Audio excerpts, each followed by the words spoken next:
It's rock solid. Yeah. We're early and they're You're trying. right on time. I'd love to see this gifted program. Just fill it with kids. Okay. Kid ages. Go ahead and call to order this session of the Joplin School Board of Education, regular session, May 23rd, 2017. Roll call, please, Pat. Jennifer Martucci, Here. Derek Gander, Here. Lori Musser. Here. Deborah Gould, Here. Sheriff Dermott, Here. Brett Jordan, Present. and Jeff Coe. Present. Thank you. Thank you. Can you all please stand and join me in Pledge of Allegiance? Rich is over here now. I pledge allegiance to the flag of the United States of America and to the republic for which it stands, one nation, under God, indivisible, with liberty and justice for all. Thank you. Are there any requests for changes to the agenda? Okay. If you make a note, item 13 is not quite ready, so we'll remove item 13. I would ask for a motion to approve the agenda as amended. So moved. All right, Sharon I'll second. and Jennifer second. Please vote. Yes. Yes. Yes. Yes. Yes. Yes, okay, that motion passes. Thank you. First up, reports. Board President's reports. Okay, first of all, first celebration, everybody probably knows, but we had our graduation on Sunday. The class of 2017 had 461 graduates that earned their diplomas, so congratulations to those former Joplin students. I hope you guys come back at some point. There's their picture. Ah, there you go. Very nice, and there's Dr. Eggleston with the cameo in there. All right. Next up, we had celebrations. We had 33 retirees this year retire from the district. Wednesday, May 10th, we had 19 teachers and 14 support staff members that we celebrated. Enjoyed. They came together. We had a luncheon for them. They shared stories, and they were given a commemorative clock to think about their time in years of service with Joplin schools, and we're excited for them and their next graduation into their next activities. Okay. Those are all the celebrations I have for right now. The first thing up, Joplin Schools Foundation. Gloria Turner, if you want to come on up. She is going to present the Fred Lass Award for the 2017 Teacher of the Year. All right. Oh, come over this way. We want to make sure you get in front of the good camera. Tell us. Go ahead. If you Okay, I would like to say that I'm a retired teacher from the Joplin School District, and so as such, I've been in a lot of classrooms throughout the district. And for the past 6 or 7 years, I've been a substitute teacher, and one of the big honors for me has been to sub for a co-teacher in Darren Morgan's history class. I have to say that when I sub there, I always hope I get called back the next day because I want to know what the next chapter in his lesson is. It's so interesting. And I've had a granddaughter in his class, and I know for a fact that a lot of the 8th graders this year wish that he could promote with them to the high school next year. So on behalf of the foundation, on behalf of the foundation and the Fred Lass family, I'm thrilled to present you with the Teacher of the Year award.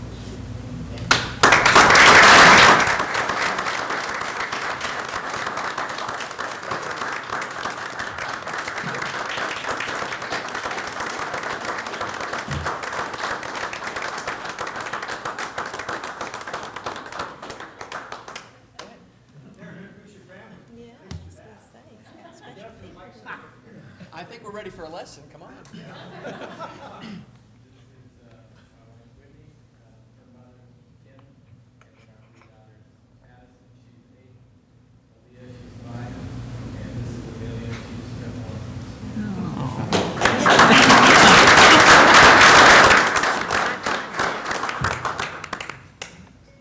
Excellent. It's always great when we can brag a little bit on our own, so congratulations. Next item up, the policy committee update. We did not meet since our last meeting. Our meeting was only 2 weeks ago, Right. our last Right. board meeting, so there's probably going to be a lot of those. The data analysis committee being one. Was that meeting within the last 2 weeks? Or It was did- not. It It was. was Okay, right- so we've reported on it. Yeah. It was the 9th. But didn't we had first reading policies for our last meeting. Is there a reason they're not on the agenda this time? For second? Is it because, We're going to review them again. oh, okay. We have some updates. Oh, okay. Updates, okay. Safety committee? Yes, I participated in my first safety committee meeting, and it was excellent. It was Dr. Saketa led it with Jim Hounshell, who's Director of Safety and Security of the schools. And we learned a lot about the status of our tornado safe rooms, and particularly the, I guess the information on getting in and out and how you enter and exit the community safe rooms, and how they will be opening prior to storms and be available to communities, to people within the community. We also discussed other things concerning like having installed perhaps some new radios that might be available in times of crisis. For example, when telephone services may be knocked out. So we discussed possible Motorola radios, just discussed maybe to put into the budget at some point in the future. Discussed other safety audit repairs and changes to facilities. We updated the spring survey we went through the updated spring survey concerning some review questions, and made some plans for our safety audit for 2017 and 18. Dr. Saketa, is there anything that you would like to add? No, there were some good ideas generated too about creating more awareness with students and teachers in the schools and administrators, custodians, everybody. Maybe putting some posters up and some things. We're going to look at some things and get some more engagement from some kids at particular schools and teachers as well. So I'll start talking about some more ideas to make sure that it's on everybody's mind a little bit more than maybe it is. All right. Excellent, thank you. Very good. Next up, superintendent's data report. Health and dental care insurance reports, and I believe that's Mr. Barr. Yes, thank you, Dr. Moss. We have the standard reports included in your packet.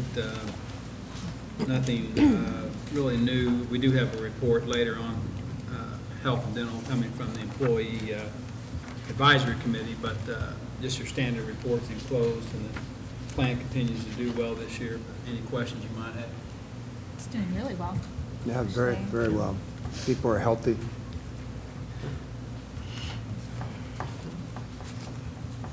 Thank you. Okay. And then moving to financial statements, which is also Mr. Barr. Basically the same thing, just a standard financial statement enclosure. If the board has any questions, we can handle those questions at this time.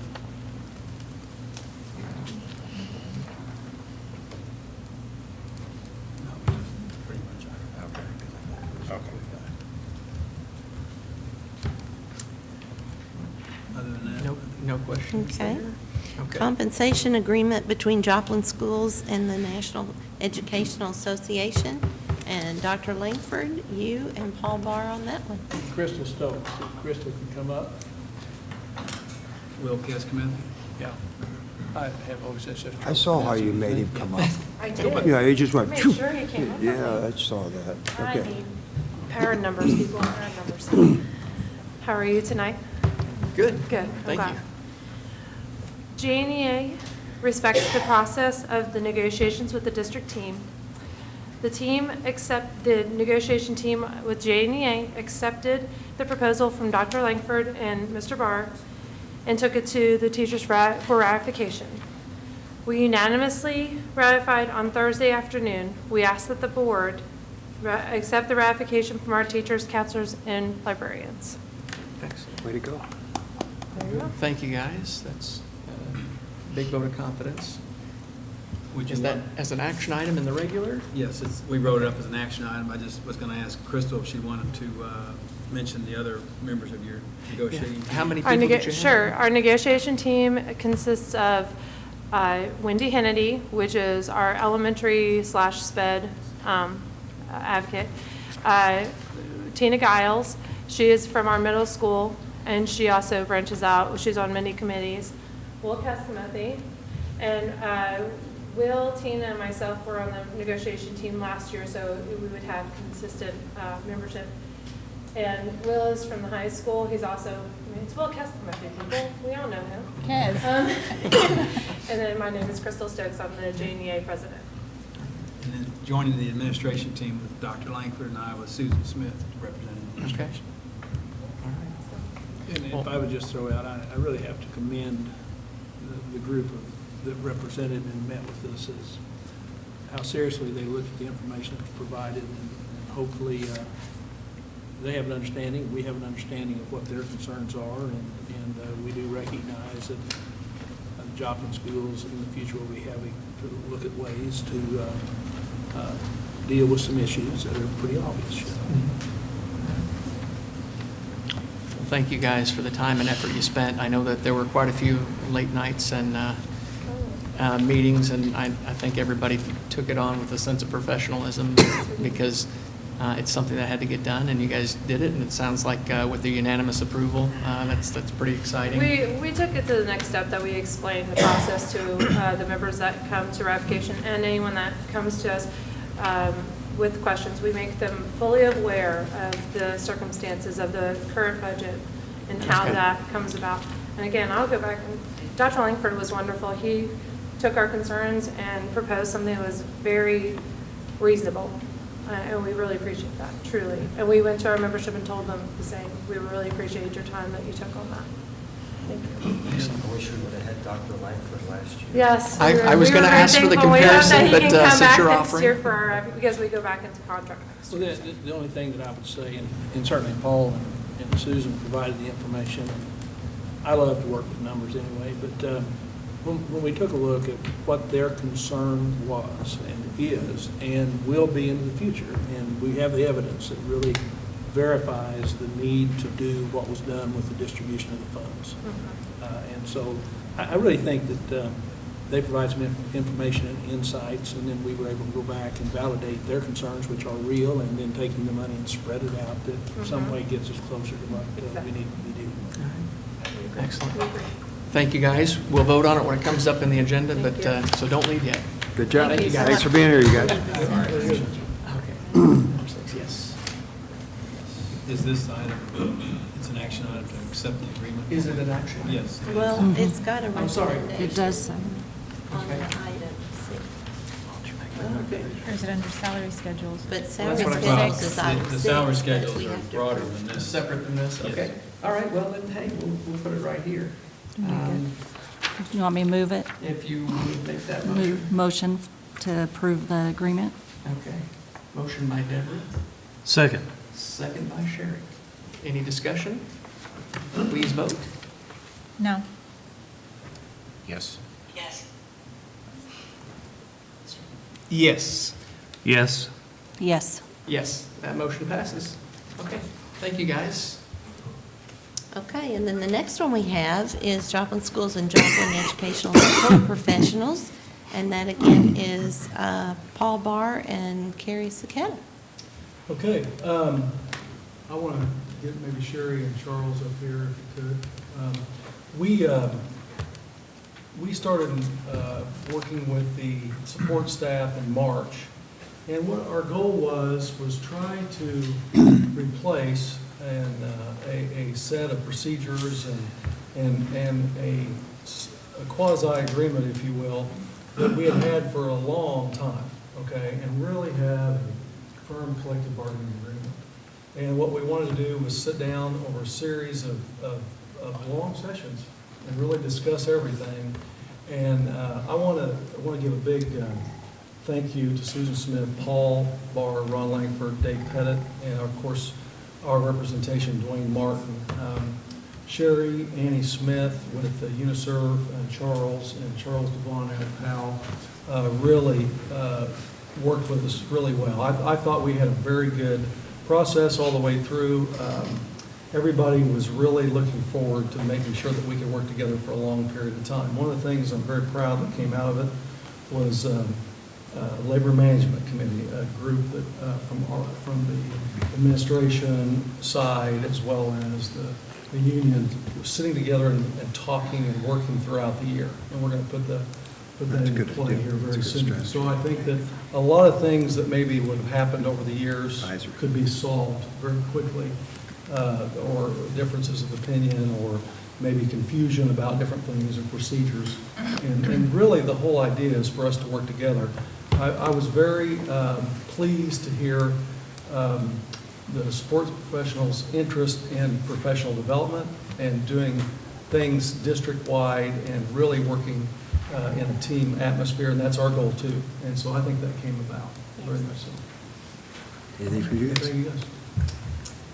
No, this is my first time doing this. I'm very excited. I've driven for Joplin, driven the school bus for 20 years, and just really excited to bring our support staff to the forefront, so that everyone knows that we're just excited to be here. Good. Thank you. Okay. I'm looking forward to working with the Labor Management Committee and ironing out several wrinkles we still have to go. And as Crystal spoke with the financial situation with the district, our biggest concern is the fact that we want to be appreciated and respected for what we do and how we impact the students on a daily basis. The students that will come to us and say, I need to tell you this, because they don't see us as an authority figure. They see us as, the guy standing by the pole waiting for the bell to ring. And they'll come by and they'll talk to me when they will not talk to a teacher or an administrator because they feel comfortable.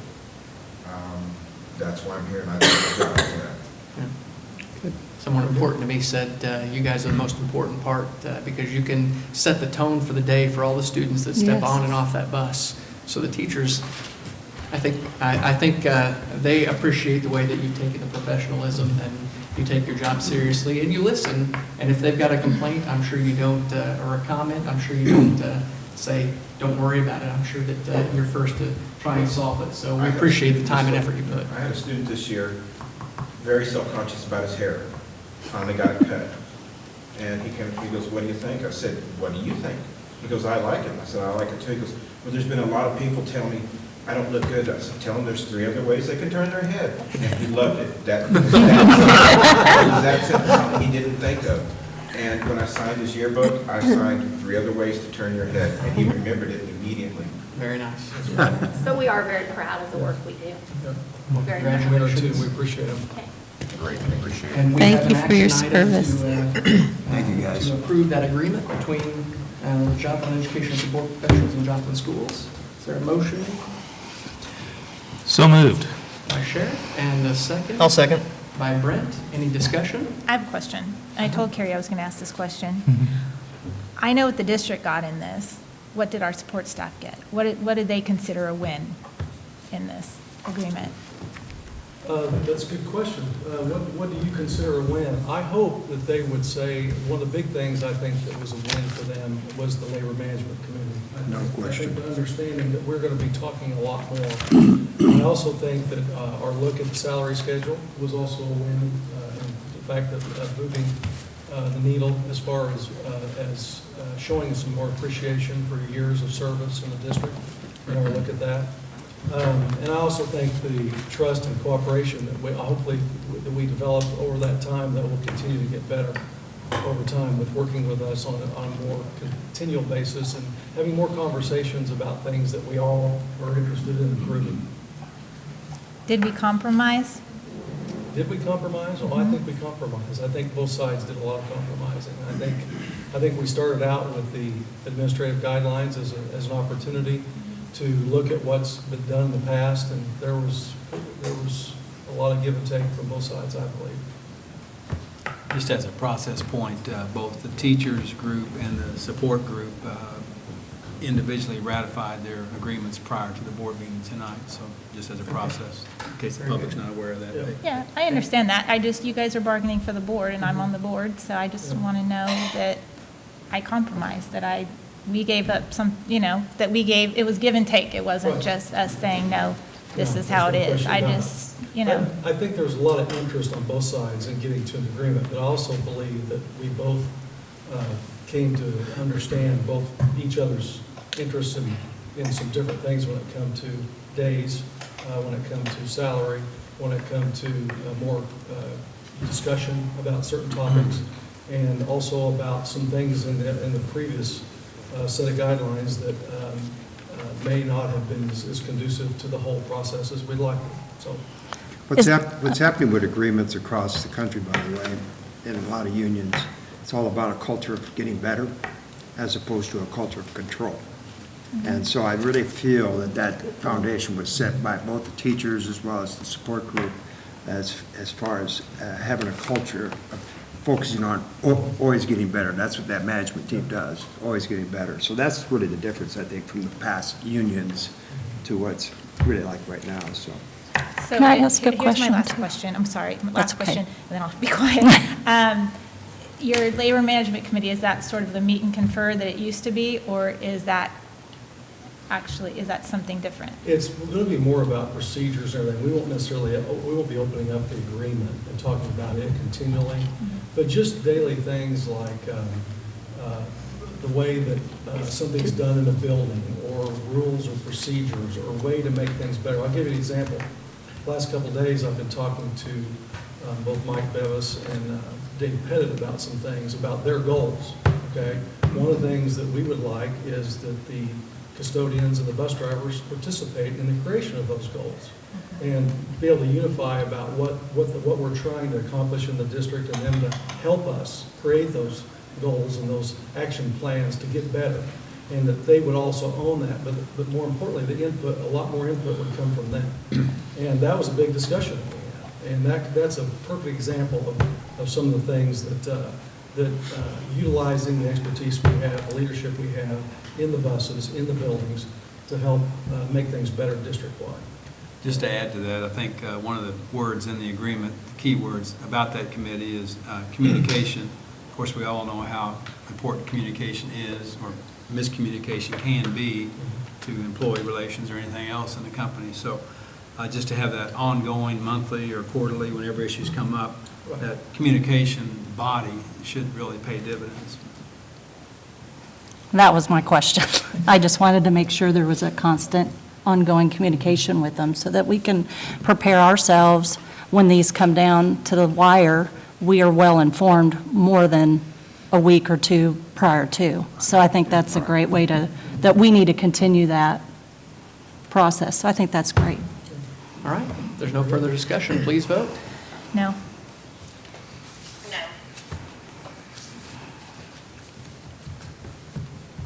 I'm abstaining. Yes. Yes. Yes. Yes, and motion passes. Okay, congratulations, thank you, guys. Next up, minutes, this is the no public comments, Pat? All right, the consent agenda. Is there a motion to approve the consent agenda as presented? I'll move we approve consent agenda as presented. I'll second that. All right, motion by Jennifer, second by Sherry. Please vote. Yes? Yes. Yes. Yes. Yes. Yes. Okay, that passes. Now we're up for the regular agenda item. So the middle school athletics proposal. Dr. Saketa. Okay, Jeff Starkweather and Matt Hyde are going to come up here, and they're going to talk about the proposal. As you may have read in the packet, the proposal has changed a little bit since our earlier discussions about the proposal. And I think, so for the simple fact that we took a step back and we talked to a lot more people, and we thought about it a lot more, and we engaged again about what would be the best way to move forward with the tenor of all the conversation that's going on in the community on both sides of the issue. Believing that that moving forward is important to us in some way, shape, or form to help our programs expand, but also be as competitive as they can be and put our kids in good situations and also honor what we're doing academically. So anyway, I want Matt and Jeff to go ahead and start with the presentation, and then you'll obviously be able to ask questions as we get into it. Well, like Dr. Saketa said, this is change. It's been a fluid item. We started working on this with our coaches in December, late December, early January, to create this proposal. We've done a lot of listening. We've done a lot of talking to a lot of different people, so we feel that we finally come to something that will be the best benefit to our kids. So, Eric, if you want to go ahead, I'll take you through this real quick. What are we proposing? We're proposing combining our boys and girls basketball teams from our 3 schools into one team. That would be one team for 7th grade, one team for 8th grade for boys and girls through what we call a MSHA cooperative agreement. We have permission from MSHA to do that cooperative agreement since they are our middle school kids in our district. They basically said you go ahead and combine them or not combine them as you see fit. Also accompanying the proposal is expanding the 6th grade intramural basketball program to include 7th and 8th graders who did not make our extracurricular teams. So we created this proposal by seeking input from a lot of different people, both our high school coaches and our middle school coaches, as well as middle school administration, and Mr. Starkweather and myself and Dr. Eggleston and Dr. Saketa were all heavily involved in creating this. We also showed the proposal to the Joplin Athletics Booster Club, which commented on and supported the proposal. It was also presented to Dr. Ritter's District Parent Forum early in January. We presented it to the JHS SALT team, which is the Student Athlete Leadership Team that's newly created at JHS this year. That's one kid from all of our 21 varsity sports at Joplin High School. And they were in support of it, and those are kids that have been through the middle school programs, and so we definitely put an emphasis on their input. We've also had a lot of one-on-one conversations with parents and that type of thing, and we have hosted a parent forum at each one of our middle schools in late January, early February to get input from our parents, and based on that, the plan has changed based on their input as well. So why now? Why are we doing this now? There are several different reasons. I don't know that one's more important than any of the others, but the future of our middle school conference, the Tri-County Conference, is uncertain. Nevada, which is a member of our middle school conference, is leaving to join the Big 8. The Big 8 is expanding from 8 teams to 14 teams. So along with that, not only are we losing a middle school conference school, we are also losing the opportunity to compete against those 6 extra Big 8 teams because they have made an agreement that they're going to fill their middle school schedules as a conference since they have so many schools. So competition for us is changing. Also, as you're aware, the high school, the school district is moving into the COC conference beginning in 2018. So we thought it was a good time to take a look at this and prepare our students as best as we possibly can for success in that conference. Up in front of you now is the breakdown of the Tri-County Conference, which we are currently in, and then the COC Conference, which we will join in 2018. What exactly our middle school schedule as a member of the COC Conference will look like, we're not exactly for sure yet at this point. Everybody's kind of waiting on us to make our decision on what we're going to do at the middle schools before we can get to that.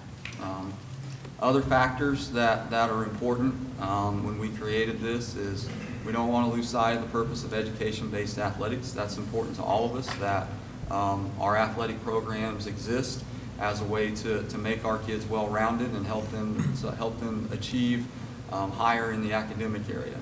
We want to provide as many opportunities for participation as possible at the middle school level. We want to give our athletes the best opportunity to success, which will lead to player retention, which is something we struggle with. We want them to be financially responsible, and we want them to keep athletic activities in all of our middle school facilities. Some other things that went into this, I'll show you on the next slide, but our schools compared to the COC conference schools for 7th and 8th grade enrollment are much smaller, putting our students at a disadvantage. We've had a hard time over the past year since I've been here, and I think before that, fulfilling our obligation to the conference. Our conference expects that you're going to play a full A game as well as a full B game in all sports at all levels. With our participation the way it is, we've not been able to meet that obligation, so we're starting to become a burden to the conference, which I certainly understand, because if you're a school and you've got a bunch of kids out for your team, you're looking for playing time for those kids, and when we're unable to give them that, we become a burden on the conference. Lack of success across the middle school, we believe, is hurting our participation and retention of our athletes. And then another factor in this proposal is program alignment. We feel that aligning our programs from the youth level through the high school level gives us the best chance to field successful teams. Here's the slide featuring the enrollment of R3 middle schools plus the COC conference schools. You can see the ranking on the right. R3 middle schools are by far the smallest of the 12, ranking 10th, 11th, and 12th. The average enrollment of the conference, excluding us, is 716 kids. The average enrollment of our 3 middle schools is 371, so we're roughly half as big as the average school. And then there, lastly, would be our total, based on last year's numbers, if we combined our 3 middle schools into one school. Along with this proposal, something we wanted to make sure that we tried to limit as much as possible is participation opportunities. So with our coaches and administration, we came up with what we call the JV team model, which we stole from Pittsburgh, Kansas. They used the same model. Earlier, it was called the C team. That may have been what you heard it referred to. This is a way better term. So what we're doing is we're creating another team that will play a limited schedule, that will practice with the A and the B team or the varsity team every day. But an extra 10 or so kids that we want to keep as part of our team, and they will play a limited schedule against maybe the B teams from other schools, could be the B team from a smaller school in the area. We will be able to find them games on a limited basis. I'm not promising as many as the varsity squad will get, but I think that's important for a lot of factors. Number one, I feel it's important because we create more opportunities for those kids to be on our teams.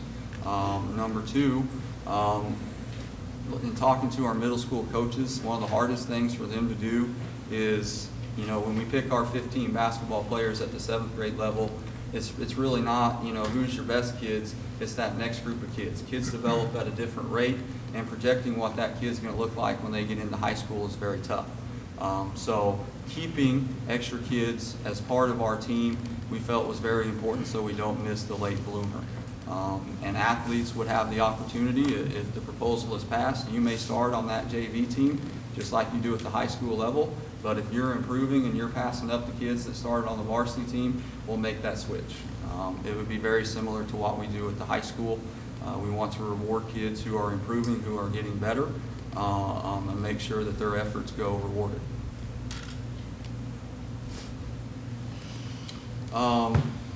The host rotation is something we set up because, again, we wanted to make sure that we use all of our facilities available to us at the middle school level, and that we keep an activity in each middle school throughout each season. So you can see what we're proposing here as the host rotation, which would be 7th grade girls at North, 8th grade girls at East, and then the intramural basketball program housed at South Middle School. And then when the boys season hits, and you can see the dates there that the boys season would run, 7th grade boys at North, 8th grade at South, and intramurals at East. And if the proposal passes and we continue, then that would rotate. So everybody's getting something different every year, but we're all getting something in our buildings.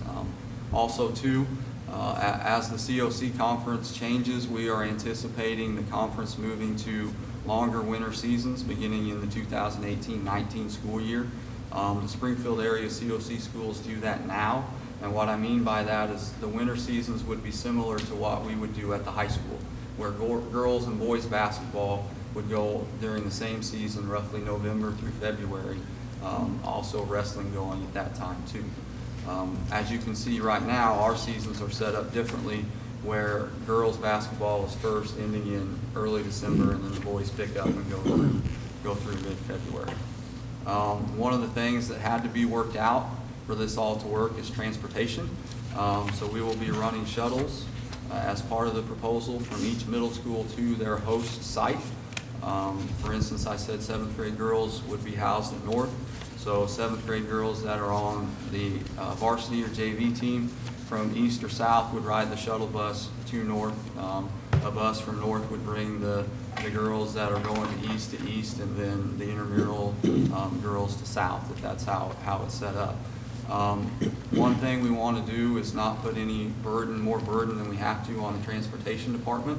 So we've been working with them and Dr. Saketa and Mr. Bevis working on ways to find coaches that are in that building that could possibly drive that shuttle after school. So the theory behind that is once that 7th period bell rings, you go out. Hopefully we can house that bus at the middle school, which we believe is a possibility. They could get on that bus, pull it around to the front, pick up the kids, and they're off on their way to practice. And if that coach is driving the bus after practice is over, then they could return the bus back with the kids to the middle school, which will hopefully alleviate some of the burden on our parents to drive across town and pick up their kid. Budgetary impact, you can see right there the cost of the shuttles, what we anticipate saving on competition travel. That's figured based on what we spend now for 3 schools traveling, playing 3 separate schedules, going to one A and a B schedule plus that limited C schedule. You can also see the savings we project on stipends. At this current time, we have a 7th and 8th grade head girls coach in each building. With the proposal, there would not be a need for a head coach in each building. We would have a 7th grade girls coach and an 8th grade girls coach, head coach, plus assistants for each one of those. So while the number of coaches total is roughly the same, the savings comes from less head coaches when it comes to stipends. Officials and workers saving, again, that was calculated based upon what we spend a year for 3 teams, and then that going down to 1 varsity team plus the C team for a total savings of $13,500 and some dollars is what we're projecting. And that includes adding the JV program in as well. That includes the JV program. It doesn't include intramurals, which I'll talk about in just a second. That was my next question. It's really costly. Participation opportunities, what we asked our coaches to do is give us the maximum number of kids that we can keep on the ABC varsity JV team and still run an effective practice. That's what limits us. We would love to keep every kid that wants to be a part of that in the same gym, but when it comes to basketball, you've only got so many baskets, there's only so much space, so that's what limits the number of kids that we would be able to keep. So currently, we use girls basketball as an example. We keep around, if we're full, if we have enough girls, we keep 15 7th graders and around 15 8th graders at each building for a total of 30 girls playing basketball at each building, times 3 is 90 girls district-wide. What we're proposing, if the proposal is accepted, keeping 30 7th graders district-wide, 30 8th graders district-wide for a total of 60 girls and then 60 boys during the boys season. So it is a reduction of 30 participation opportunities. However, when we looked at our 10-year averages on participation, we're averaging about 75 girls trying out for our basketball teams each year. So there are a lot of years where we don't cut very many girls, if any girls at all, just because we haven't got to that 15 number at each grade level in each building. So if we stay on our average, it would be a reduction of about 15 girls going from what we do now to the proposal. And then you can see the average there for boys. So something that, again, is important to us are these participation opportunities. That's also very important to our community. That was evident during the parent forums and the conversations we had. Can we provide something for these kids? So Eric, if you'll go ahead and go to the next one. We are proposing expanding our intramural basketball program to meet the needs of those kids that didn't make our JV or varsity team, but still want the opportunity to participate in something. Currently, we run 6th grade intramural basketball program. We started that 4 years ago when I was hired. That was one of the things I was tasked with, was creating that program. So we've been doing that for 4 years. What we're proposing is we expand that program for 7th and 8th grade students who did not make our middle school teams. So with that factored in, really, we're creating more participation opportunities as a whole. Where right now, for girls or boys that are cut from our middle school teams, there isn't an opportunity for them in 7th or 8th grade. Our intramural program's just for 6th graders, so we're creating opportunities for those kids who want to stick with basketball, who want to develop their skills, and who want to have a shot to make our teams the next year. Currently, with our intramural program, it's 10 days, a 5-week program, 2 days a week. We're proposing expanding that season to 20, 5 weeks, but go 4 nights a week, Monday through Thursday, so doubling the amount of contact we have with kids.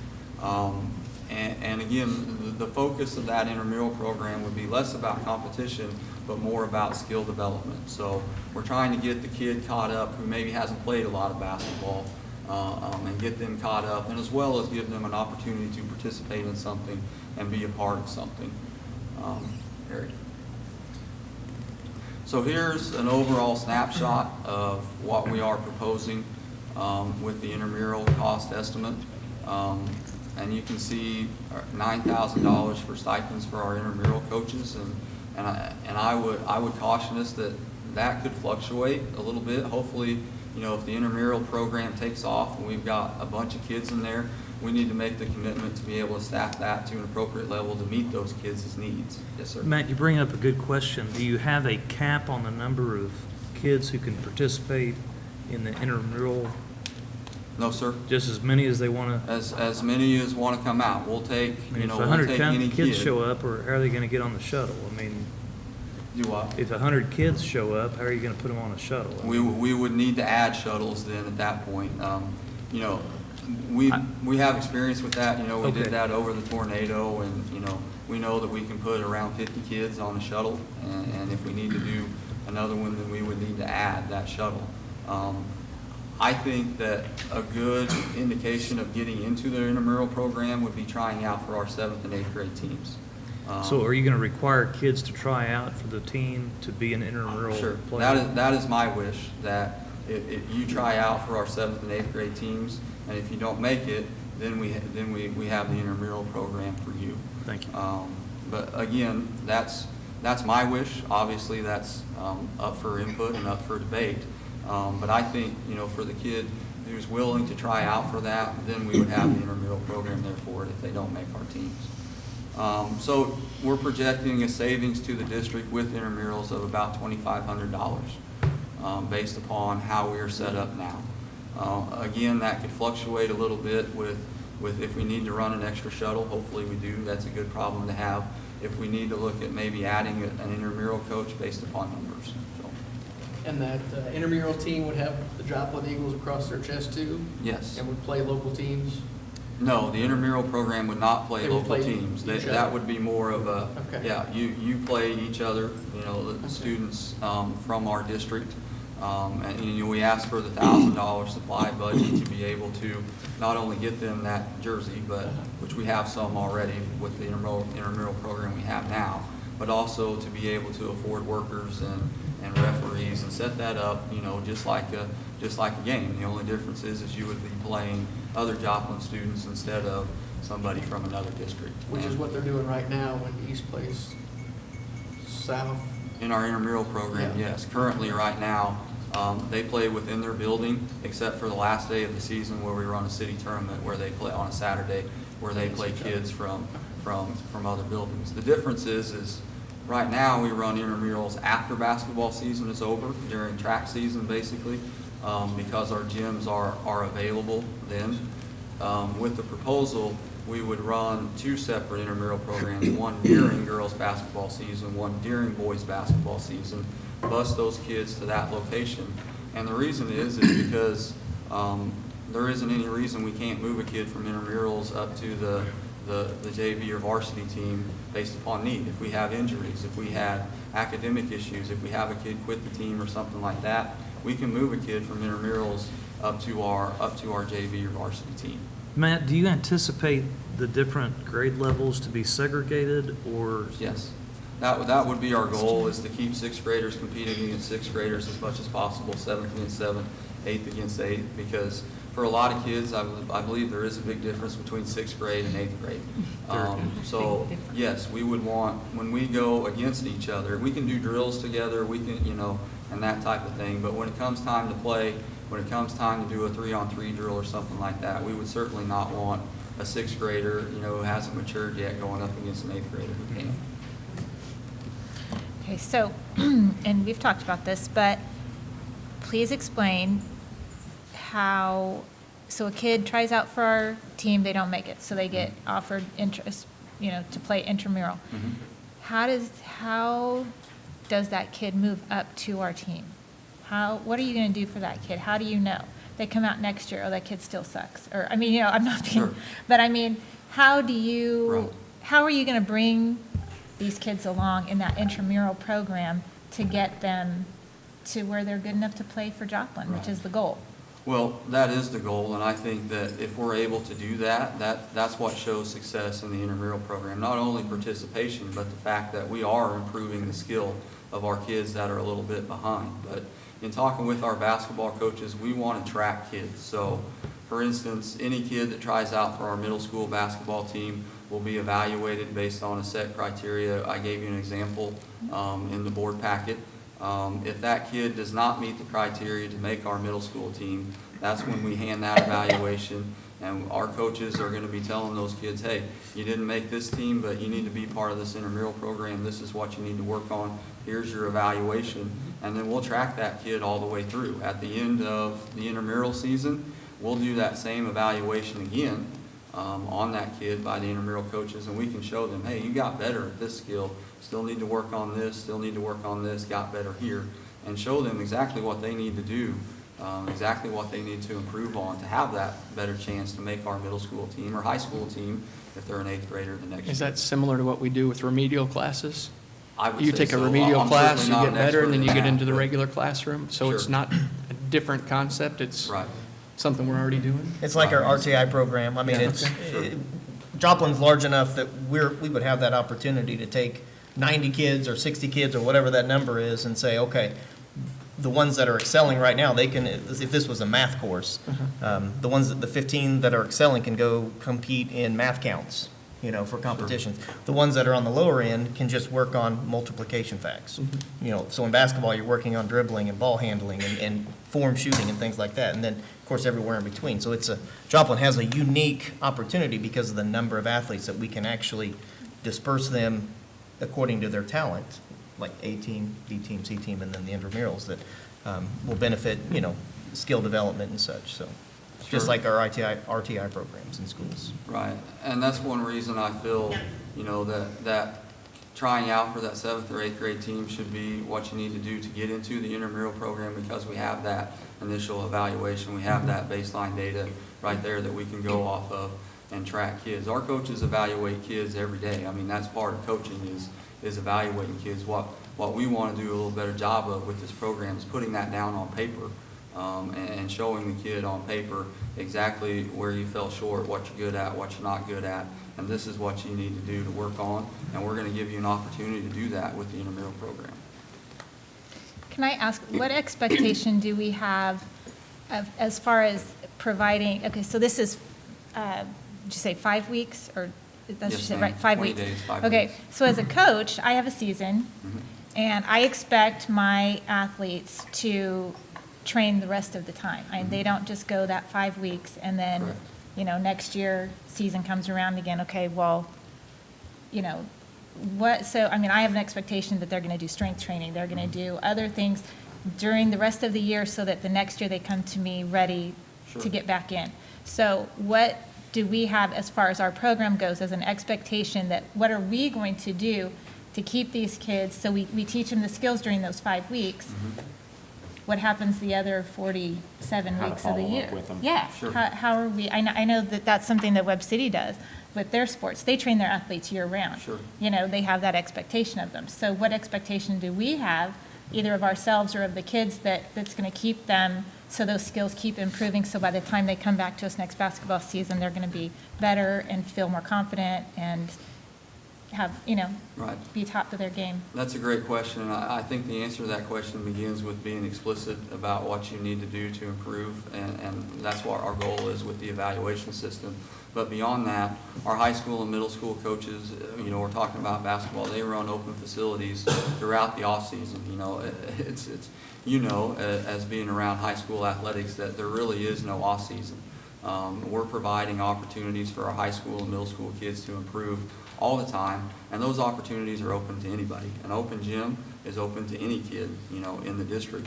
And so we will provide those opportunities for them to work on their skills during the off-season. I would encourage each kid that has a desire and has a passion and wants to improve at basketball, get you a basketball, and you can work on those things at home in the driveway and that type of thing. We've shown you some drills that you can do and what you need to improve on. So I would encourage them to put in time on their own as well beyond that. As well as summer weights. Yes. And also we have, each middle school has a weight room too, and a weights class. We'll be encouraging them to get in there and to get stronger too. Again, like Matt said, it's a year-round process anymore. So we've got camps as well as summer weights and all that that be obviously welcome to attend and be encouraged to attend to. And again, there's got to be buy-in by the kid too. You're exactly right. It's not a catch-all just because you're going to do this and then you do 5 weeks of basketball, you're going to be a great basketball player. Right. There's time and commitment for everybody involved, not just the coaches, but the individuals have to buy in too. Well, and because I'm just thinking, so do you, for summer weights, I know kids say, okay, if you're going to do a sport in 7th through 12th grade, you need to come to, the expectation is that you go to summer weight program. Mm-hmm. But do you even tell kids if you're thinking of trying out for a program? Sure. Because kids may say, well, I didn't make the team last year, so I guess that doesn't apply to me. Right. I'm not going to go. I'm not going to make it this year. And I guess it's that participation. And I Right. guess what I'm asking is, what are we doing to do that? So I told you I was going to ask this. Sure. As our athletic director, what are you going to do to beef up our programs and Sure. do that? Well, I believe that success at the middle school level is developed upon one-on-one relationships. So my job as the athletic director is to make sure that somebody is developing a relationship with that kid, whether they be a kid on our team or a kid that should be on our team. My job is to hold our coaches accountable to the goals that we set together to make our programs as best as they can be. And I can promise you, as the athletic director, I will treat the intramural program no differently than any one of our interscholastic programs. I just wanted to say, do you want to go ahead and talk? Go ahead, Lori. I have a few questions. You were talking about naming the team varsity and JV. So would the A team be varsity, B team be JV? The A and the B team would be the varsity team, and the C team would be the JV team. Okay. And then also, every decision we make as school board members needs to be tied to student achievement. So how do you see this proposal improving student achievement? Well, I think by providing our kids at the middle school level with a more successful athletic experience is going to help them in achievement. I don't want to lose a kid because we're not providing them with a successful experience. So hopefully through this program, we're retaining more kids that we get our hands on that come out for our teams. Hopefully we can keep more as a part of our teams by showing them success and building that one-on-one relationship that I talked with. Also, with the intramural program, we all understand that academic success is tied, to extracurricular activities. We're giving a kid that maybe never had the opportunity to compete in basketball or be part of something during the winter, an opportunity to be part of something and to build that relationship with the coach who is going to check their grades, is going to check on them and hold them to a higher standard than what maybe they're used to at school. Okay. They are shooting on fireworks here, so I can. Okay. I'm glad that's what. We thought maybe your friends. Celebrate. I'm glad that was that. Is she done? So I got most of that. Another question is, how are the coaches selected for all of these teams? We're going to follow a process that's consistent with the way we select coaches now. If this may be candidates that are currently on our staff and put the best person possible in the best position to serve our kids. And we will open up our coaching jobs that we have now, interview candidates, and they may be outside. I don't want to just go out and handpick with the coaches we have right now and say, you're going to do this, you're going to do that. I want them to come in through an interview process, and I want to hear from them, their ideas to make this program successful. And I can promise you that we'll do what we always do, is try to find the best possible coach we can for every position. Okay, and one last question. Is it a requirement that for the COC conference for our middle school teams to be in that conference as well as our high school teams?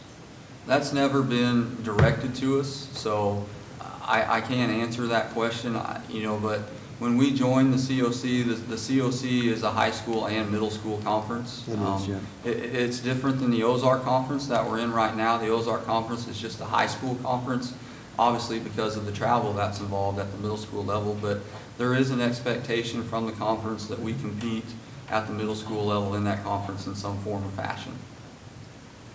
And we want to. Okay, thank you. Deborah?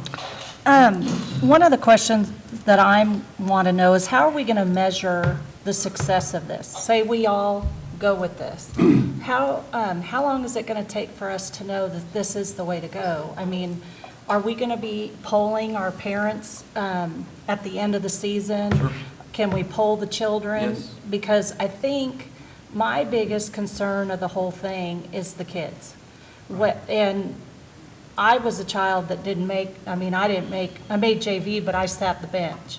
But I was also sent home by a coach that gave me a packet of how to do all the different things to improve my skill level, and then I took it on myself. So part of a child has to be the determination as well to improve, and I was a child that did that. The next year I made varsity. So I can understand that there are kids that are determined that will go home and take it and make themselves better. But I also know there's kids out there that don't have the support. My parents were older, so therefore I didn't have the support because they were older. But they were very supportive in whatever I did. So I want to be able to make sure that we can monitor those kids somehow and their parents so that we know we're doing the right thing. Because this is a huge decision, and I'm all for it because I do believe that you have done a lot of work on this. But in the same breath, I'm worried that we've got to be able to be there to measure it and make sure that we're doing the right thing. Absolutely, and what we've tried to do here is follow the PDSA model that Dr. Ritter has brought to the district. We've done a lot of planning. Yes. We feel like we're ready for the do it step, but no, it's important for us to constantly monitor that program, and we're going to monitor it based on several different factors: participation, as well as satisfaction of the players, satisfaction of the parents. And so while I believe we spend a lot of time with this and we have a very good plan, is the plan perfect? Probably not. So based upon that feedback that we get from the parents and the players and other stakeholders, administration, and people that are involved with this, we're willing to make adjustments to our plans to do just as what you said, meet the needs of our kids. That's why we're all here. And then if there's an adjustment we can make to do that better, then I'm all for doing it. I can't give you an exact timeline on how many years, will we know if this has been good or not.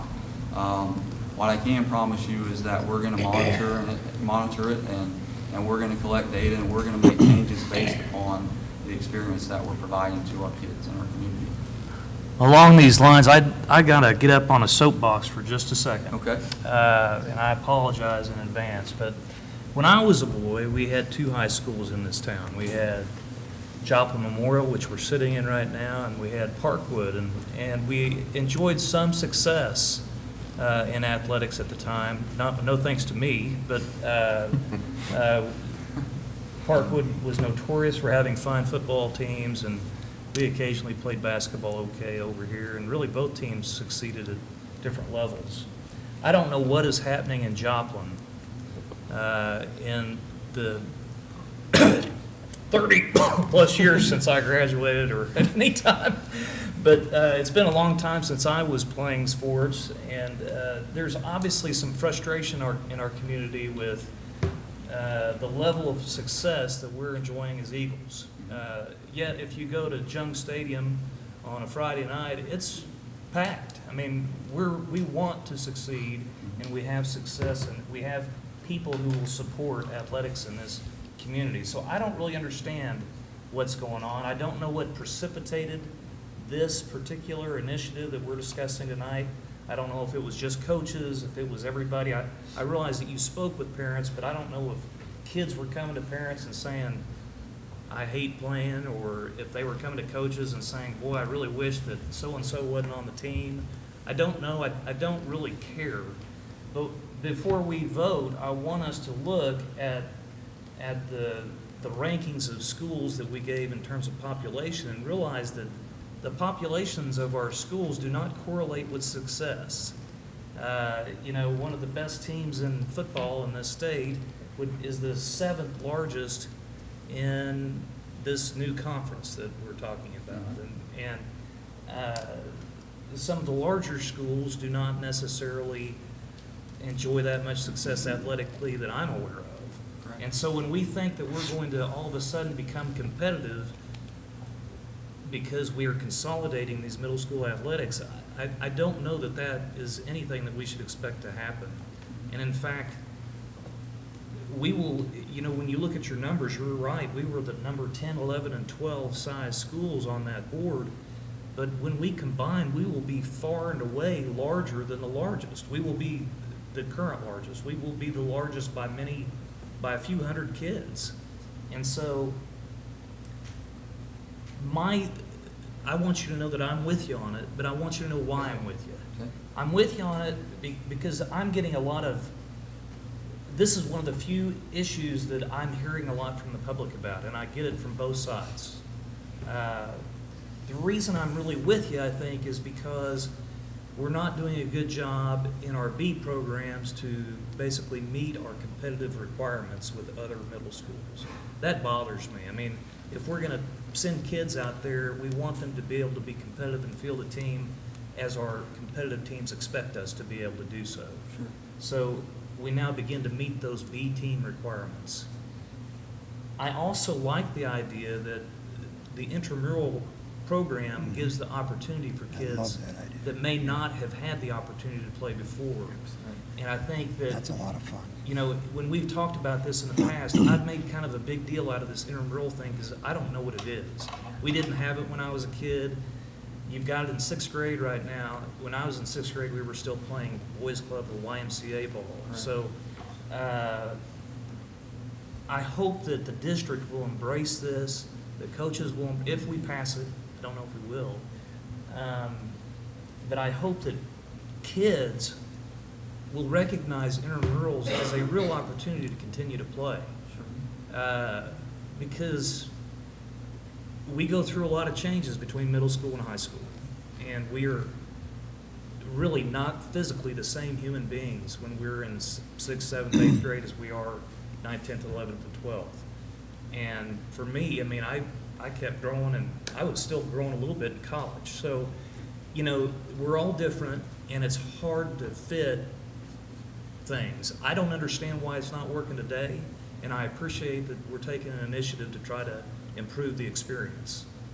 But I don't think that it necessarily translates to all of a sudden we're state champs and everything. I agree with you 100%. I've told anybody that I talked to about it that this isn't a cure-all, okay? We can't just do this and kick our feet up on the table and say, okay, we're there. We've got a lot of work to do. We want to keep improving our programs. We want to keep helping our community programs improve by our high school coaches being involved in that. So this isn't a cure-all. This is a step, I believe, in the right direction, something that can put us in the position to have a more successful experience for our kids, but it's not the end-all, be-all. I agree with you. I just have one last question, and I'm not trying to be a naysayer at all. Sure. But if this doesn't work out, if it's not, if it's a program that doesn't meet our expectation, the board's expectation of what we're hoping to achieve if we pass this tonight, can we put our ego aside and say it didn't work and we need to do something different? Sure, absolutely. I think that's what comes along with the PDSA cycle, is that we're constantly evaluating and constantly planning to meet the needs of our kids. I can promise you we'll keep the uniforms that say east, south, and north. We won't throw those away in case there is a day where we need to go back to that. And I'll be honest with you, you know, one of the things I've said a lot is I hope whoever's sitting in my chair 10 years from now says, well, that guy was a moron. What were those guys doing? We've got so many kids out here. We need to go back to 3 schools. Again, that's, you know, that's an indication that this was the right thing to do. All right. Is this going to take away from any of the current bus driving that we hire in to bus these kids? Are they going to be losing this time at all? I mean, is there any? That's not my plan. I mean, obviously, if transportation has the people to run those shuttles, then by all means, Okay, so that's fine with me. you had mentioned that the coaches would drive, so I Right. was kind of, I want to make, you know, I just You know, want. Mike has been involved with this. All right, well, I'll give my 30-second narrative, since it seems like we all have. I look at this as we're kind of trying to do the same thing that we're doing with the academics. You've got your AP kids in one class, and they're doing great. You got your regular students that I was in another class, and they're doing great. You got those that need extra help, getting extra help, and you can move from one to the other based on your own performance. Is that the same that we do every day in academics? Absolutely. And you're just taking that and laying it over into the sports arena? I believe that's a fair way to look at it. Okay. I like All to right. see this in theater and Derek, music. you're, I think with the students having to try out for the team, it's going to make them want to work harder. You know, I don't, of course, I want all students to play. I mean, I want them to have the opportunity and find themselves while they're, you know, 6th, 5th on up.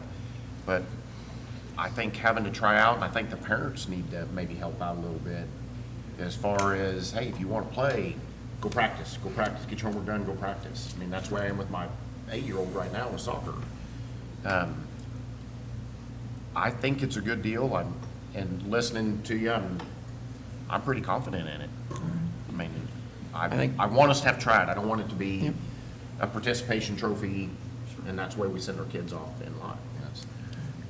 all right, I think everybody's had an opportunity to share and ask questions, so I'm going to go ahead and call for a motion to, anybody want to make a motion on this? I'll motion that we accept the proposal. All right, Brent has made the motion. Second? I'll second. Derek is second. Okay, please vote.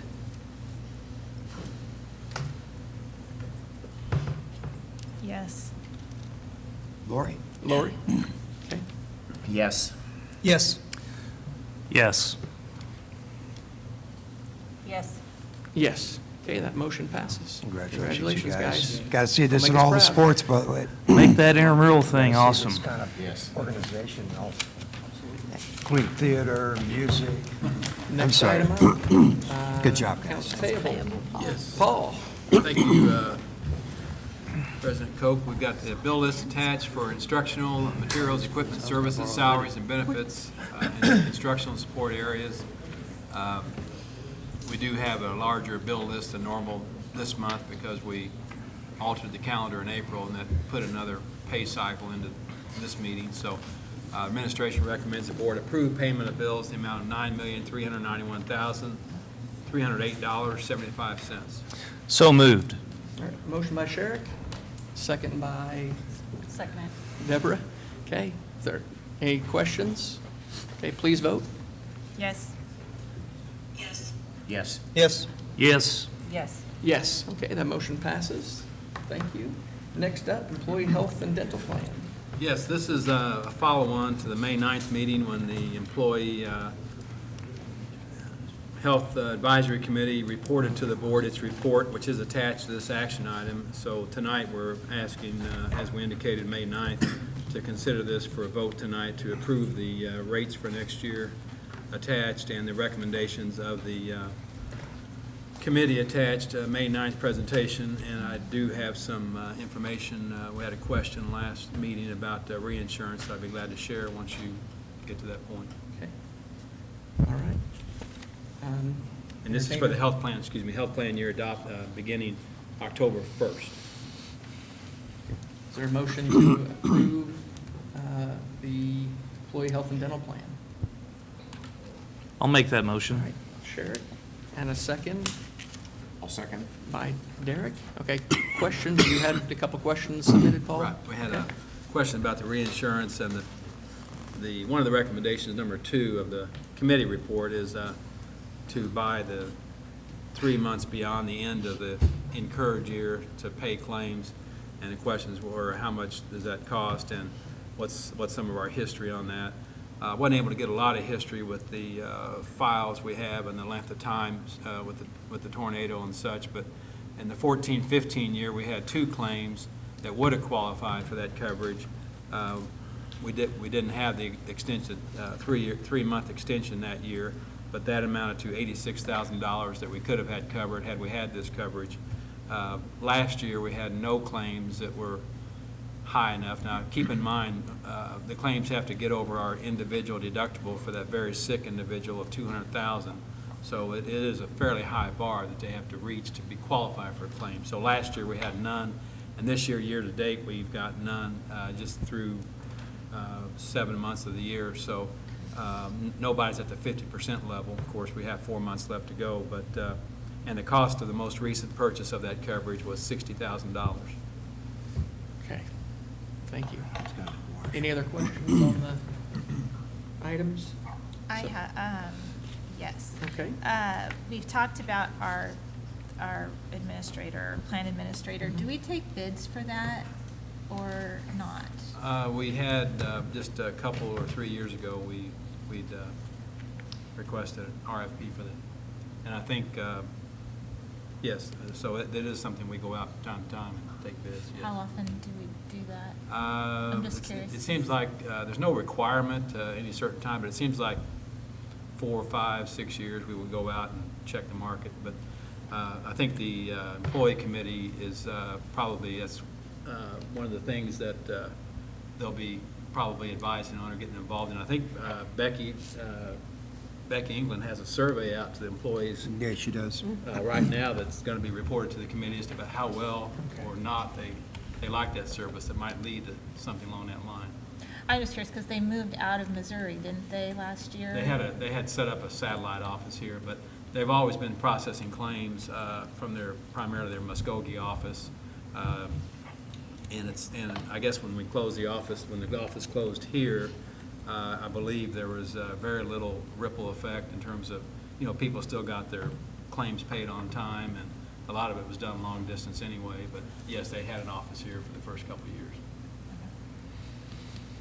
Okay, if there's no other questions, there's a motion on the floor. Please vote. Yes. Yes. Yes. Yes. Yes. Yes. Yes. Okay, the motion passes. Thank you.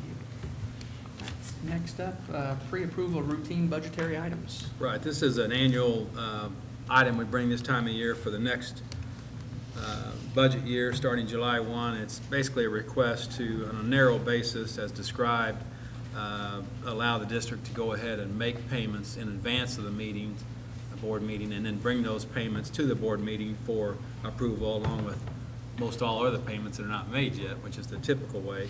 But the nature of these are quick turnarounds required by vendors, maybe some legal issues, which will be noted as requested last year. If there's a legal payment made in advance, the board president will be notified of those if you're not aware of it already.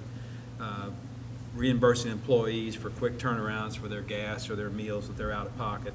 Immediate student needs or making deposits. So it's a very narrow band of advanced purchases that we're describing, but asking your approval on to keep things moving in a timely manner with this annual request. All right, with that, is there a motion to approve that? I move that we pre-approve payment of certain invoices of the nature of items outlined in order to meet requirements, achieve fairness, or satisfy a justifiable time-sensitive need. I will second that. All right. Just because you Motion read by it all. Sherry. Good job. Just because that was a heck of a motion, I'll second that. No further discussion. Please vote. Yes. Yes. Yes. Yes. Yes. Yes. Yes, that motion passes. Thank you. Fund Transfer Authority, Paul. Yes, this is one that we've been educating the board on in recent weeks and months as to a need for this, but it's also an annual step we do, and the board finance committee dealt with this at its last meeting. As most will know probably, that the Capital Projects Fund has no levy to produce revenues for that fund. It relies on the levy from the operating fund, the $2.75 levy we have in the general operating fund to move monies over to pay for air conditioners, computers, buses, this sort of thing. However, there are limits to how much we can transfer over from the general operating fund to the Capital Projects Fund because the state of Missouri funds well over $20 million into that fund, and they want us to pay teachers correctly, supply classroom needs, those sorts of things. So they limit how much you can move over. They want you to build your buildings and those sort of things with a debt service levy issue voted by your public. So this will give us the authority to move the maximum amount needed. And of course, next year we'll have the additional $1.5 million, as we talked about in recent communications and with the Finance Committee, to pay that principal on that Bank of America lease purchase next year. So we will need the maximum in the next several years to help fund that principal payment. So again, this is an annual request. Other years we do this just to set ourselves up with some additional monies in that fund for a bank of air conditioners that might go out, or some buses mid-year, and we're coming to you. We like to build a balance over there anyway, but the immediate few years we'll have monies earmarked for the purpose mentioned. So again, we would request approval of this. It is a preliminary number going back to last October. DESE may change that, and I think the final numbers come out, Dr. Langford, first 2 weeks of June, is that right? But we have a need to, for this authority in this month, and if the final numbers come out where we need to bring a change to the board, we will update that in June, but. The payment number for May was actually a little better than this, so. Okay. It'll be. But That we would move less over, you mean? Move more over. Move more over. So the district is getting more money than, Right. this was 6125, and the payment was an amount greater than that, so Well, it'll be a wouldn't- little bit more than. Okay, well, one thing we've been trying to do is increase salaries for our teachers. If we're moving this money out of the operating fund, and you're saying they're gonna allow us to move more out, Because we're getting more. but we're getting more, but. We're getting more, But and we're we- only moving 7% of it. Is that- No, okay, but when we considered salaries, did we consider that? I mean, could we not have put a little bit more into salaries and put a little less into capital? Well, the calculation on salary was an amount greater than they're paying on now, so we're betting on a higher payment for next year, which hopefully the available dollars will be there to fund that.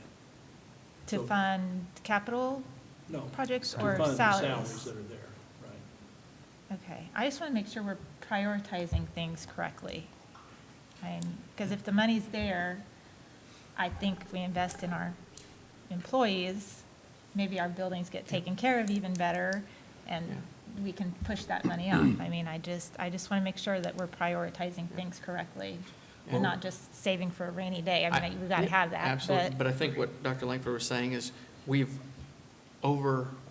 given our employees Right, because the- we expected it to be more than For next year, it is already. this is occurring within this year, and really, this is a non-reoccurring increase. So it doesn't So have you salaries cannot anyway. use Yeah. non-recurring revenues. Right, I for get- okay. revenues. But your point is well taken, that making the transfers, that does result in fewer dollars to do other things that you need to do in the district, so that is a real issue. All right. Any other questions? Was there a motion for the fund transfer authority? I didn't hear Eric say anything long and smart sounding. I move that we approve the maximum transfer authority from the incidental fund to the capital projects fund as described above for the capital projects specified at the estimated expenditure date. Okay, all right. Motion by Sherrick, I'll second. second by Brent. No further discussion, please. Last, Question? sorry, Yes? last, do we have to move this amount, or could we move less?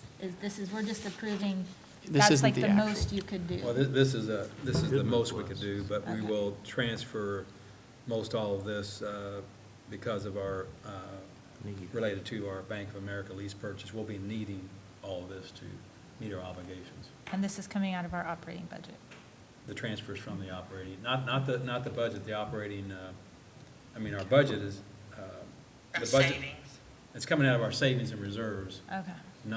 We're not affecting the operating budget, Okay. given the teachers' Got it. increase and the Got it. staff's increase. That's being held harmless, if you will, left alone. This is gonna be lowering our reserves from roughly 18%.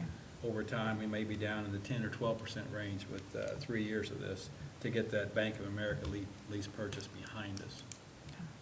So That explains we're it better. protecting the operating budget. Okay. That explains. All right. it. Now please vote. No. We don't really have a choice, so yes. Yes. Yes. Yes. Yes. Yes, okay, that motion passes. And I Thank you. agree. I agree. Yeah, with sure. that. Salary schedule. Yes, Paul. thank you, President Koch. We have salary schedules. This is one item to pull in all schedules, including the two that you approved with the two union agreements earlier. They're represented here because, and then other salary schedules are represented here that are not union-based. But basically, this whole item is what inputs into our overall budget next year, so that's why we keep it as a complete item. We did alter the teacher salary schedule as we negotiated. We added step 12 and step 17. We were working with a total amount of $750,000 roughly. All employees with this raise package recommendation are moved up one step. Of course, that's with the exception of teachers who may be on the top step of 30 already. There's retirement and retirement costs associated with every dollar of salary we pay. It's listed there. And it was noteworthy that the JESP union group, the classified group, when we were negotiating, they did ask for an extra holiday, the drivers, and they accepted that holiday with knowing that they were basically spending 5 cents of the raise for those drivers to pay for that holiday that they wanted. So that's why theirs is 20 cents on that summary sheet I gave you versus 25 cents. So the administration recommends that the board approve attached salary schedules for the 17-18 year. Is there a motion to approve the salary schedules as presented? I'll move to approve the attached salary schedules. Motion by Brent. And I'll second it to move it along. Any discussion? I just want to say, I'm really disappointed that we did not look at those salary schedules like the salary committee had talked about last year, moving them to 30 steps. And I realize there's money associated with it, but I didn't necessarily expect that anybody be put past that. I mean, I don't know what what it would have added, but that was something that the salary committee kind of committed to last year, and I'm really disappointed that that did not get implemented, because I kind of been asking about it since early in the year. So we're going to do that. So I really hope that gets done next year, because we need to do that. I do as well. Mhm. I do as well. All right. Now, I do want to point out that the teacher's salary schedule I mentioned was, a step was added on the BS column and the BS 16 column. And on the classified schedules, they weren't increased to 30 steps in one fell swoop, but the classified schedules were increased by one step also. Because I see they're all at 16. Right, so we did They were increase- all at 15. They were at 15, so we went So- up incrementally one step. So those that were on that so-called stuck on the top step were Have got been to given move an this year additional at the step. 16 level. So there was improvement on that, extending the schedule. All right, other questions? Okay, no questions, please vote. No. No. Lori? Lori? Oh, sorry. Yes, I know, I'm trying to decide. Sorry. She said she's just trying to decide. She was just saying She said no. She said no. She said no now? Okay. Yes. Yes.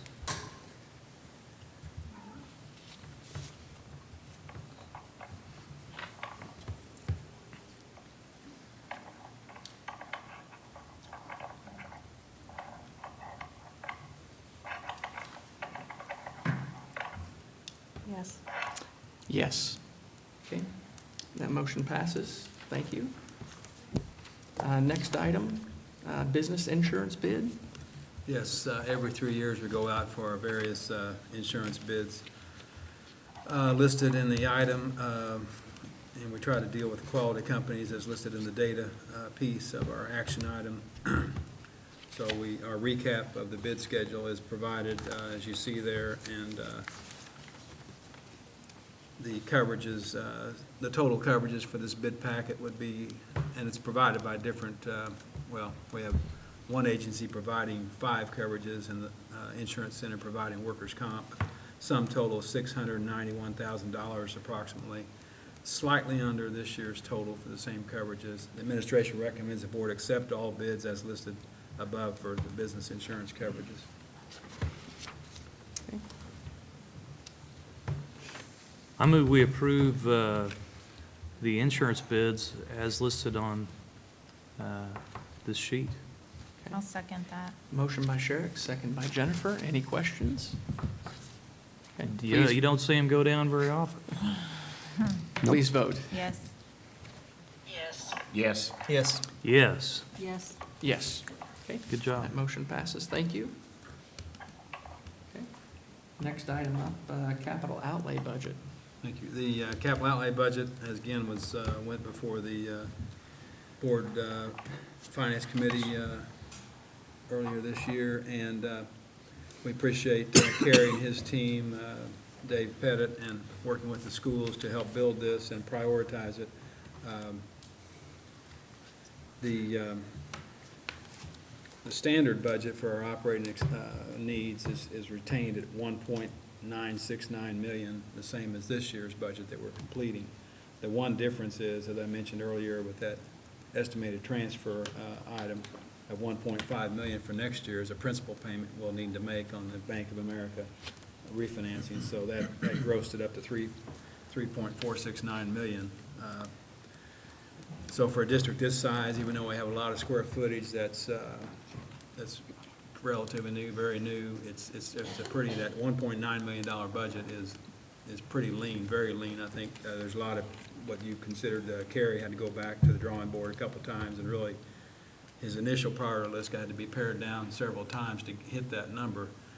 So hopefully in the coming years, once we had to say get more flexible in that capital projects fund, we can grow that 1.9 million up to what it should be, something quite a bit higher. But the administration at this point recommends the board approve the $3.469 million capital outlay budget for the 17-18 year.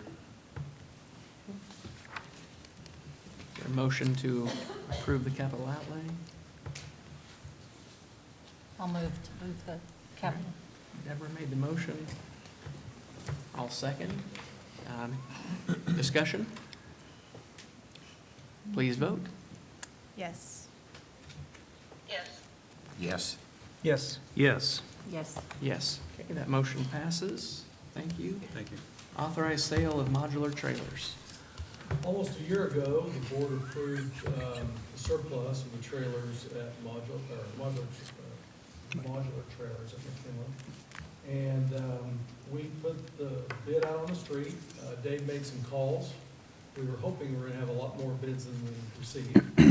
But anyway, we got one, and the minimum bid was $6,500, and that would be a turnkey situation where that means they're moved out, all expenses, and there's some pretty good restrictions, or expectations, I should say, not restrictions, that is in the agreement to get the trailers out of there. It comes with insurance and getting them out by a certain time and making sure that they follow city expectations and all those kind of things. So bids qualifying. Kerry, did you make a requirement that whether they wanted all the modulars or not, they had to take all the Yes. modulars off that site? Take them all. Take them all off the site and have insurance. And we're keeping the staircases and the aluminum walkways, so anyway. And that'll be done before the beginning of school starts? Yes, yes. Okay. All right. Is there a motion to approve? All motion to approve. Great. I'll second that. All right. So Motion by Derek, second by- this was a buy all or none, or Yeah. really? 15 modulars. And they were donated to us in the first place, so. Oh, were they? They were Thank what? you, doctor. I mean, some are like $20 a piece or something. I don't, you know. I realize it's more Sorry than about that. My math's a little better than that. I just want to All make right. sure. Wait a minute, get rid of these. No further questions, please vote. Yes. Yes. Yes. Yes. Yes. Yes. Yes. Motion passes. Thank you. Next item up, the engine replacement installation on a bus. Well, we have a bus that we really need to put a new engine in, and we're in a position that where we can do that at this point of the year. Eric Hudson, our lead mechanic, and Mike Bevis are here. They identified that situation. Because of the cap outlay, we'd always like to buy more buses. We have 4 in the pipeline in the budget you just approved, so this would put a 5th bus back into service for the cost of an engine. Okay. I'd move that we approve the purchase of an engine for, looks like the low bid was $511,19. Thank you, Dirk. I'll second. Motion by Sherrick, second by Derek. Discussion? Please vote. Yes. Yes. Yes. Yes. Yes. Yes. Yes. And that motion passes. Next up, Joplin Early Childhood Education change order. If Aaron's here and Bailey, and this is pretty intricate. That's another reason why Aaron should explain it, not me, when it comes to some of the things that happened. But the good side is the amount is not very much this time. So we're getting smaller on our change orders. Okay. And we're getting to that point where if you've driven by, there's a lot of movement that's happening, and it's going up, so. There is, yeah. There is a lot of movement, yeah. We do unfortunately have a change order this month, and it incorporates 3 potential change orders, which is listed as the PCO. We've got number 14, number 15, and number 16. The first one, number 14, is wind room grout. And what that's for is there was a drawing discrepancy, and during the bid phase, the mason contractor did not have grouting of the CMU, concrete masonry unit cells, that were unreinforced. So basically, when you look at a concrete block, it's got 2 cells in it, right? One of them had a piece of rebar in it, one of them did not. He's grouting the piece with rebar, which is industry standard. It has a piece of rebar, you grout it full. The piece that's, the cell that's unreinforced was not grouted. And it was a drawing discrepancy from the beginning, and we vetted that out and determined that that was indeed missed by all parties. And the ad was, it was for no profit and overhead, it's just his straight cost. So he realized that that was an issue, it was a bidding drawing discrepancy error, and he is doing it at cost. So, Okay. Appreciate that. as far as the other 2, it was to the good. There were deducts. PCO number 15, which is foundation waterproofing deduct, that's kind of a belt and suspenders, so to speak. So basically, when you start your building, you dig your footings, you pour those, and what the design documents had were a waterproofing membrane that was applied there to go up the slab and behind. Well, it was deemed that it was not necessary, and to help to offset the masonry add, the waterproofing deduct came into play. It's not going to affect the quality of your building at all. It's a belt and suspenders. So, the next one was actually forged from ASI number 1, which ASI number 1 was determined by the city right at the front end to be able to get our building permit. They had 2 different things. They had an HVAC ad and they had an electrical ad. It wasn't much, but it was some. In going through that electrical ad, it was determined that what the city wanted, there's always kind of more than one way to skin a cat, so to speak. We're giving the city exactly what they wanted, but we're doing it with $2,000 less of the cost. So again, it helps offset that masonry ad. So total, we're looking at roughly $2,000, a little bit over, for this total ad. And I think the big question, Bailey, is what's that do to the whole total? Got it. I'll have Eric show us our slides here. So the total combined change order that we have before you for approval is $2,106.16. And you'll see in the first slide here that the approved expenses as of last board meeting, April 18th, we had $18.57 in contingency. And if this is approved this evening, our next slide here shows us that we are at $367,912.41 for contingency. And there's no more footings, right? No more footings now. There was actually some found underneath the Empire electrical lines. So we still have 367,000 contingency available for this, which is the 90% of the unexpected things are in the ground and we're beyond That's that correct. phase. That's correct. Right. So, Can I ask two questions? One, the work, the electrical, even though we're doing it, everything's being done to code and everything's Yes, absolutely. good, right? Okay. It's designed, And- engineered, stamped. Okay, Yes. so, okay. And then that 367,000, 368,000, if we don't use it, do we lose it? Essentially, yes, that's returned to CDBG DR funding. I'm sorry, I can't hear you. What? I'm sorry, yeah. So that's returned to the CDBG DR funding source, which is where this funding comes to us from. This would be released back to our funders. Which is a good thing in our case, that we wouldn't have to go over budget, that we would have contingency funding to Yeah, no, return. we won't go over, but I just was wondering if you can use it, so we could use it somewhere else. At the end, we've got it. No. Is that and- strictly for construction of the building, or can that be used if we Yeah, want this to is- upgrade appliances in our kitchen, or that? Can it be used for that sort of thing? Strictly structure. Strictly structure, okay. And Just we're curious. prohibited from using this for furniture, fixtures, or equipment. Right. CDBG is pretty strict about that. So at the end, if we have contingency left, this would be reallocated for another project that would qualify under their DR standards. Okay. I just know generally when you get grant funding, you don't want to send back very much of it. Yeah, no, that was a hard one for me to accept as somebody who works with grants, but yeah, that's what we're looking at. If we wouldn't have been on mined land, we might have thought a little differently in this contingency budget. We probably would have engineered a little bit differently into the whole product. Would you agree with that? I would agree completely. Boy, trying to figure that out. Yeah, but no. Okay. the biggest overriding was we do not go over. That's right. Right, No So- right. question. No, that's, right. I'd rather send money back than, Yeah, yeah. exactly. All right, so is there a motion to approve this change order PCC0 number 4? All motion to approve. Derek made that motion. I'll second. Second by Jennifer. If there's no further discussion, please vote. Yes. Yes. Yes. Yes. Yes. Yes. Yes. Okay, that motion passes. Thank you. Next, Thanks, guys. Dr. Gilbreth. Because Yeah. there's more contingency, don't mean you have a right to it. Thank you, guys. Anyway.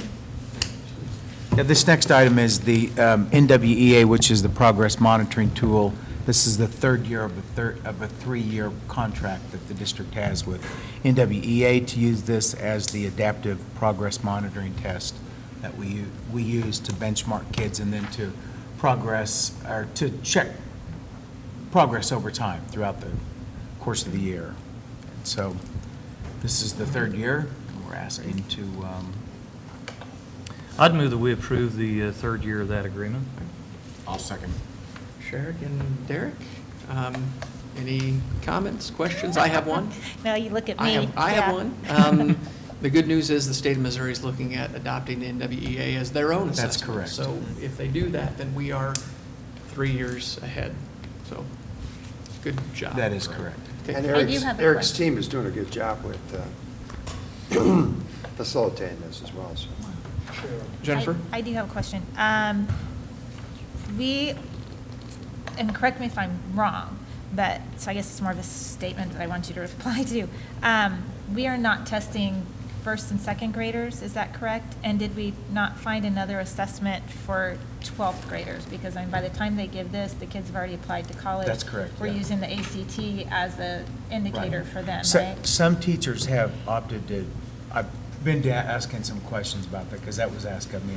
Some teachers have been opting to test just a few seniors for very specific reasons, kind of predicated on a class they're teaching, just to check progress, but very few. So we're not that really is testing correct. seniors and like AP students, those level kids are not being tested, is that correct? That's correct. Okay. All right. No further questions? One more? Do you have one more? So what grade do we start testing this at then? Third? Yeah, I think that's correct, yeah. Is that right? Yeah. Please vote. Or second. Second.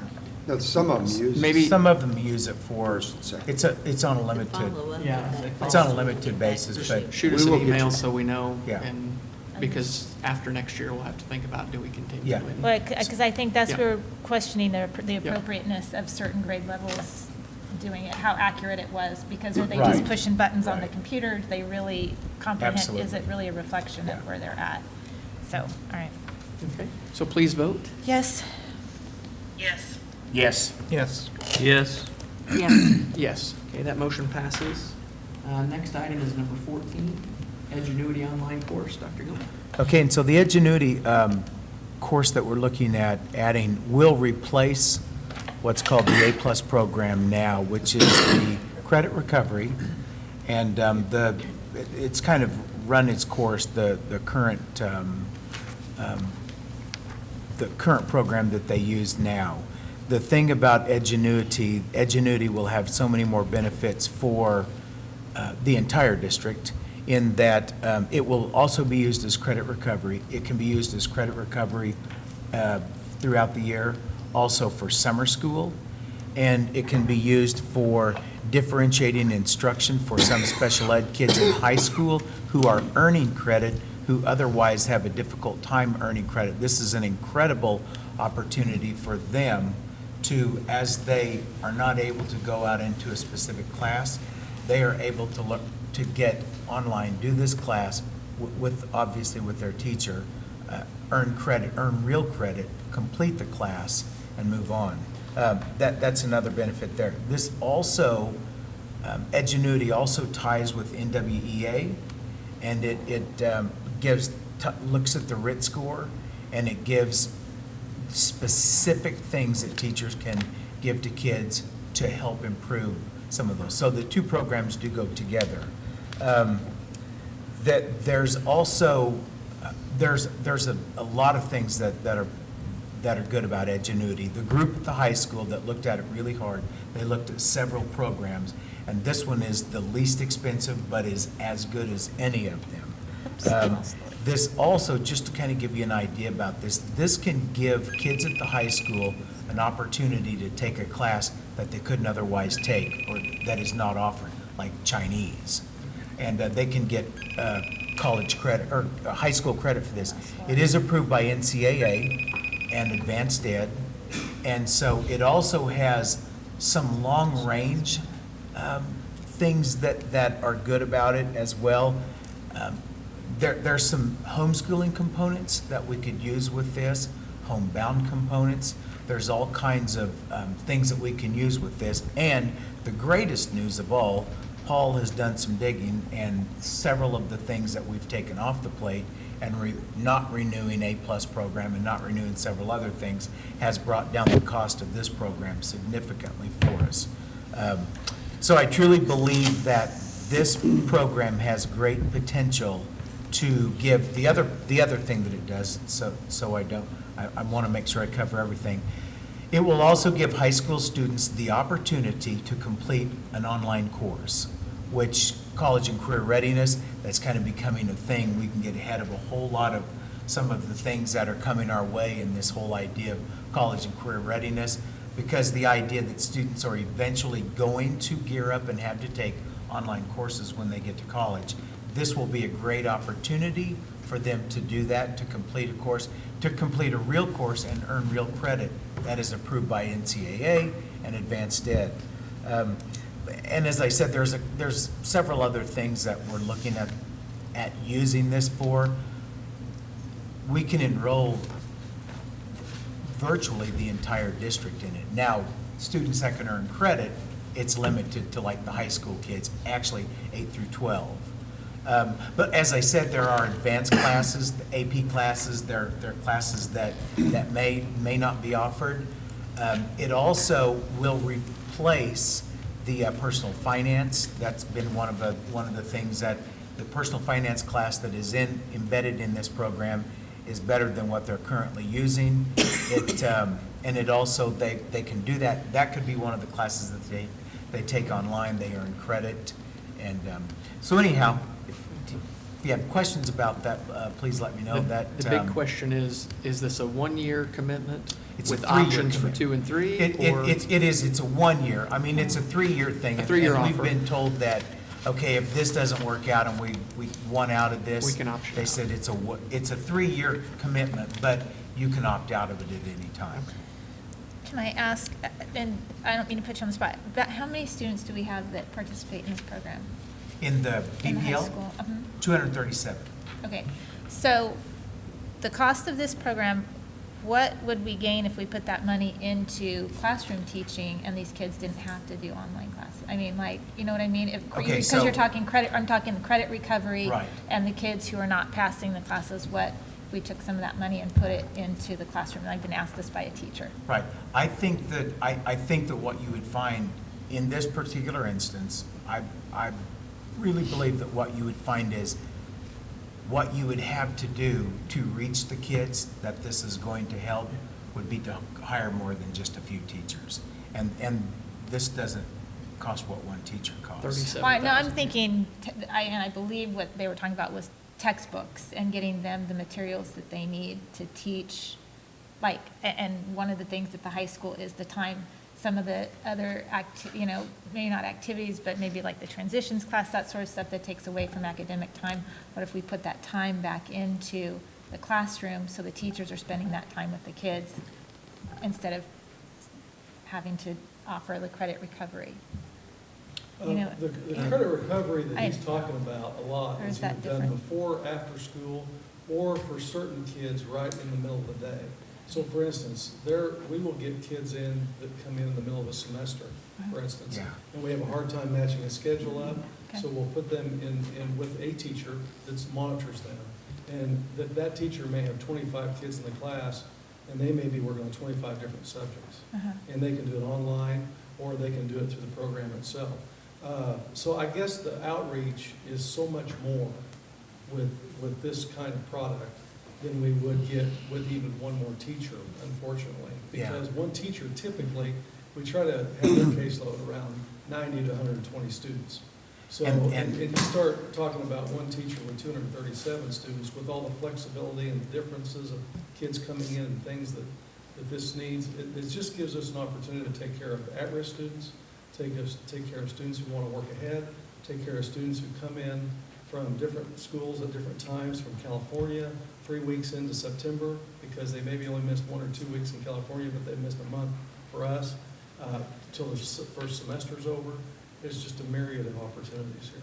So does this replace, because I had a kid who AP Calculus didn't fit into her schedule last year, so I had to pay for a MOVIP class for her Uh-huh. to get that credit. This is in that. So this would be Yeah, that this type is of in thing, that. so that cost would not, the parents would not bear that cost No, that the that's correct. district would be offering. And, Okay. and that's the thing, that there's the opportunity for kids to take classes like